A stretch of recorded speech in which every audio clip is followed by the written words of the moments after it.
অবশেষে একমাত্র রাজকন্যাকে কোলে তুলে নিলেন মেগাস্টার শাকিব খান। হঠাৎ করে মেয়ে হওয়ার সুখবরটি কানে আসতেই আবেগে আনন্দে আপ্লুত হয়ে পড়লেন শাকিব খান। অতীতের সকল মান অভিমান মুহূর্তের মধ্যে ভুলে গিয়ে একমাত্র মেয়েকে বুকে তুলে নিলেন এই মেগাস্টার। দুই ছেলে সন্তানের পর একটি কন্যা সন্তান হওয়ায় যেন আকাশের চাঁদ হাতে পেয়েছেন শাকিব খান। অপু বুবলির সাথে যাই হোক না কেন, সন্তানদেরকে বরাবরই একটু বেশি পরিমাণে ভালোবাসেন শাকিব খান। দুই ছেলের পরে এবার একটি মেয়ে। একজন বাবার কাছে এর থেকে ভালো আর কি বা হতে পারে। এই বিষয়কে ঘিরে অনেকে তাদের ব্যক্তিগত মতামত প্রকাশ করে বলেছেন, মেগাস্টার শাকিব খান সত্যি একজন ভাগ্যবান ব্যক্তি। কারণ যেদিকেই তিনি অগ্রসর হন সেদিকেই শাকিব খানের কপাল খুলে যায়। গত পরশু ইউটিউব, ফেসবুক এবং টিকটক পোস্টের মাধ্যমে বিষয়টি নিশ্চিত করেন শবনম বুবলী।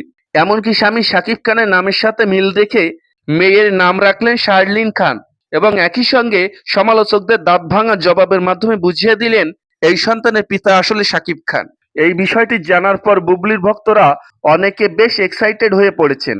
সো প্রিয় ভিউয়ার্স, শাকিব বুবলির এই নবাগত রাজকন্যাকে ঘিরে আপনাদের কি মত জানাতে পারেন আমাদের কমেন্ট বক্সে। ভিডিওটি ভালো লাগলে চ্যানেলটি সাবস্ক্রাইব করে পাশে থাকবেন। ধন্যবাদ।